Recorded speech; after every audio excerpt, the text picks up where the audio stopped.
নমস্কার। সাপ্তাহিক রাশিফল নিয়ে আলোচনা করব। সাপ্তাহিক রাশি বলতে 20শে জানুয়ারি টু 26শে জানুয়ারি 2025 সারাটা সপ্তাহ আপনার কেমন যাবে সেটা কিন্তু আলোচনার বিষয়বস্তু। মেষ রাশি, মেষ রাশিকে বলবো অবশ্যই শরীর স্বাস্থ্য নিয়ে অবশ্যই সচেতন হবেন। কীভাবে ঠিক করে সেটা অবশ্যই আপনার যোগা জিম এগুলোর মধ্যে ইনভলভ হতে হবে। আপনার কিন্তু মানসিক অস্থিরতা ভীষণ বাড়বে এবং আপনার ইএনটির প্রবলেম, অ্যালার্জির প্রবলেম, সর্দি কাশির প্রবলেম, ভাইরাল ফিভার এবং আপনার ধুলো থেকে অ্যালার্জি এগুলো কিন্তু আপনার ভীষণ ভোগাবে এই সপ্তাহটা।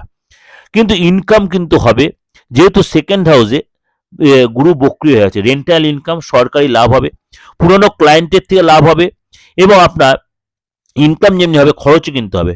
রিনোভেশনের পেছনে খরচ হবে, আপনার গাড়ি থাকলে সেখানে খরচ হবে, ফ্যামিলির পেছনে খরচ হবে, সন্তানের পেছনে খরচ হবে। পার্টনারের সাথে আপনি কোনো পার্টি প্রোগ্রামে যাবেন, কোনো বিবাহ অনুষ্ঠানে যাবেন এবং একসাথে কোনো কেনাকাটি করবেন, একসাথে সময় কাটাবেন। পার্টনার কোনো গুড নিউজ আপনাকে দেবে। আপনার কেরিয়ারে আপনিও ব্যস্ত থাকবেন, আপনার পার্টনারও ব্যস্ত থাকবে। বস আপনাকে, আপনি কাজের জায়গায় থাকে, আপনি কোনো কর্মের সাথে জড়িত থাকেন, সে বস কিন্তু আপনার প্রতি যথেষ্ট রাগান্বিত হবে এবং আপনাকে ধমকাবে, আপনার কাজের প্রতি অসন্তুষ্ট হবে। সুতরাং এই জায়গাগুলো যে সিচুয়েশন না হয় সেই জায়গাগুলো আপনাকে একটু মেনটেন করতে হবে।